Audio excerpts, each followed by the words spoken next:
Good morning, students. Once again we are back this online class.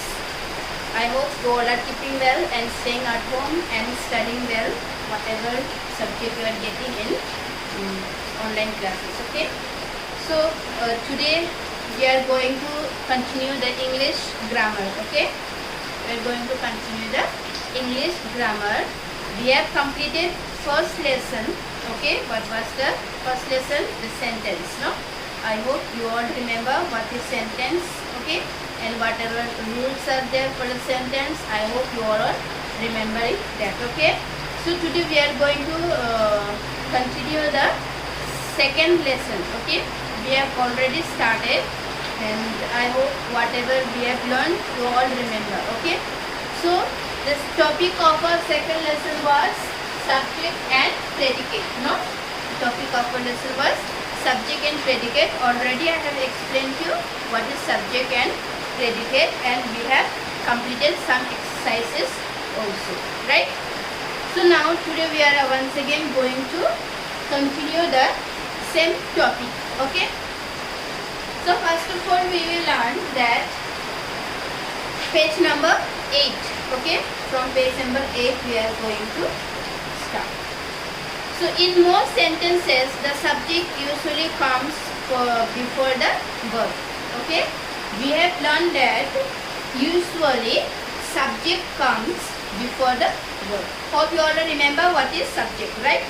When a sentence is telling about the someone, okay, about telling about a person, thing or animal, okay, then that sentence is, that word is called a subject. No? So now like this, we have learned that before the verb subject comes first, usually. Okay, usually. So like here is given example.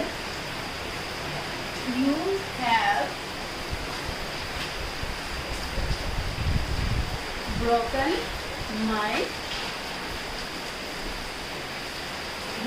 my pencil, right? So this is a one sentence. So this is telling about someone, that someone has broken his pencil. No, so here subject we can clearly find out that you is a subject. Okay, rest of the sentence, when this rest of the sentence is telling about the subject, okay, describing about the subject, then there is a predicate, right? So we have learned that. So you is a subject. Okay, so this is sentence usually. So here in this sentence you see the subject is before. Okay, before the verb. This is verb broken. Broken is a verb, right?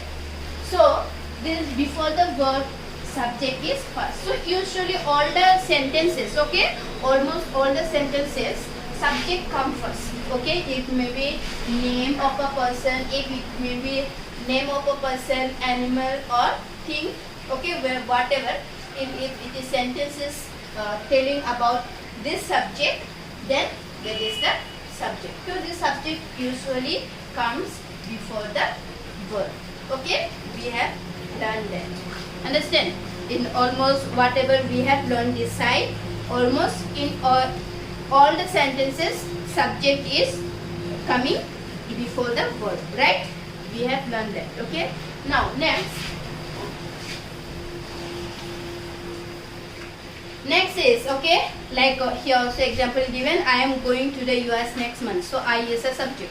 So here subject comes before the verb. My cat is red. Okay, my coat is red. So my coat is a subject, is a verb. No, so like this we have learned in before pages. Okay, so now in imperative sentence, what is imperative sentence?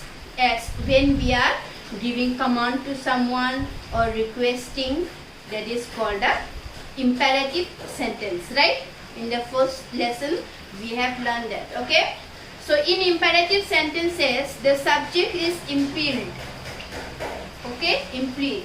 So subject is, for example, here impelled means the subject is not speaking directly, it is indirectly, it is telling us. Okay, So these subjects are not shown in the sentence. Okay, it is not written in the VR. It is ruled that the subjects are not to write. For example, here it is given, please sit down. No, please it is given. Please sit down. Okay. So here it is a imperative sentence. Okay. So here subject is not shown here. Indirectly it is subject we will not find here subject. Okay. Here no subject. But it is indirectly. So to understand this we have to write here you. It is given here example. Okay. You. So for example, please you sit down. When we are talking, okay, this writing we are not supposed to write. But when we speak, okay, when we speak, if I say here in the class, Rajnish, sit down. I say no, I take the name, yes. So here also we are, the subject is not shown, but we can write like this, okay. Okay, you will come, because when we speak we will say the name of a person, yes or no. It may be person, it may be animal, it may be thing, but we will say the subject also, no. So in writing we are not shown, but we can say that. Like I will say close the door, I will say someone, no. If I cannot, whom I will say, if I am not taking any subject, if I am not telling anyone, nobody will close the door. I will say Shreya, close the door. I will say no, Shreya, close the door. I am giving command, Shreya, close the door. So Shreya is a subject. So like this subject is here directly, it is not shown, but we can write there. Understand? Did you understand? So in imperative sentence, you remember that it is here, it is not given, but we can write the subject. Okay? And like this we can write in a bracket, we can write. Because when we speak, when we take the name of a person here, anyone, okay, we take the subject, we take someone. Okay, it may be pronoun, it may be a person, it may be animal, it may be thing. We will give command by telling them. Then only that person will do the work, right? So in writing it is not given, but we can write here. For example, here you see, don't make noise. Don't make noise. Like in the class also I say no, students don't make noise. But if I say don't make noise, who will understand? I have to say students don't make noise, right? So I take the name of subject, right? Students is the subject. So here we can write here you in bracket. Understand? So if it is like this imperative sentence, we can use you. Understand? If it is not directly, it is not given, but indirectly we are writing this. Understand? Hope you all have understood. So for imperative sentence we can use. Okay, now next is in exclamation. So in such sentences it is understood that someone, the subject, is being spoken to. So when we are speaking, that we understand that that sentence is telling to someone. Okay, so that when I am taking someone, so that will be the subject. So there we can add you. Okay, so that is the imperative sentence, we can add this. So in exclamatory sentences, the subject comes before the verb. For example, so okay, in exclamatory sentence, subject comes before the verb. Understand? Like here is exercise given. What a great singer is. This is a exclamatory sentence. I have told you what is exclamatory sentence, no? So when we are expressing our feelings, strong feelings, that is called a exclamatory sentence. Yes, we have learned that. So this is a exclamatory sentence. What a great singer is. Okay, she is.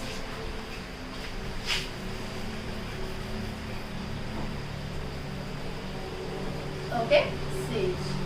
What a great singer she is. Okay, so when someone is, that singer is singing very well, very nice. Okay, then we will say, no, wow, what a great singer. Okay, she is. So here in exclamatory sentence, okay, in exclamatory sentence, subject comes before the verb. Last time we have learned that subject usually comes before the verb, no? So here also is a subject comes, here subject is before the verb. Okay, like what a awful dream I had last night. Okay, I is a subject, had is a verb. So but in some sentences the subject does not come before the verb. Okay, but in some sentences we have learned that subject comes before the verb. That also we have learned before. But in some sentences, remember, but in some sentences the subject does not come before the verb. कोई ऐसा sentence है जिसमें subject does not come before the verb, verb will come before the subject. Okay, so कौन सा sentence में आता है, we will see. In interrogative sentences the subject comes before the verb. So interrogative, I have told you what is interrogative sentence. Do you remember? Yes, when we are asking question, when it is question mark, when we are asking someone for something, that is the interrogative sentence. No, when we are asking question. So in interrogative sentence, verb comes before the subject, then only it will be a sentence, right? So here, like here it is given. Are you ready to go?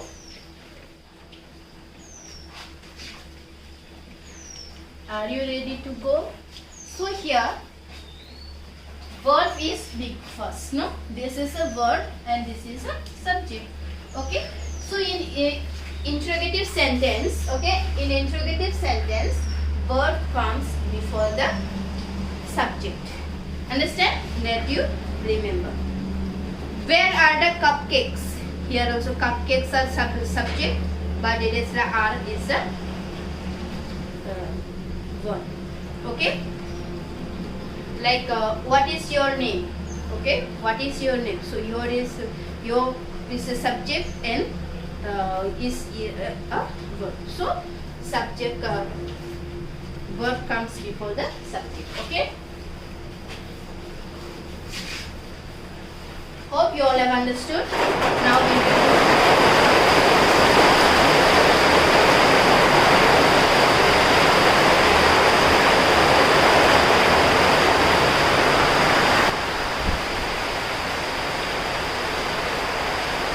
so now we have C exercise. Okay, C exercise. Underline the subject and circle the predicate in the following sentences. Okay.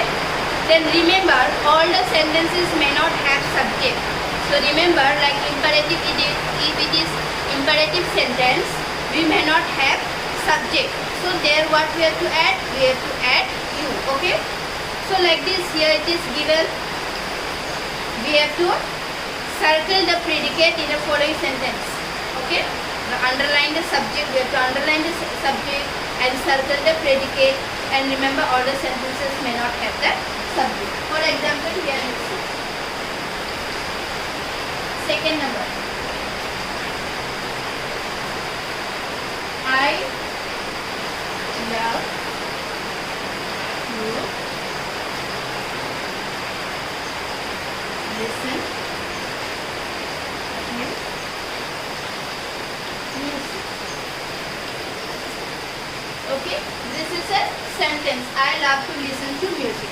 So here we have to underline the subject. So this is the subject, right? Then love to listen to music. Okay, so this is the predicate. We have to circle the predicates. This is the predicate. So like this you have to find the subject and underline the predicate. Okay, but you remember, in some sentences we may not have subject, like imperative, it is imperative sentence, we may not get subject. Right here last one is given 10 number, right? 10 number is given here, that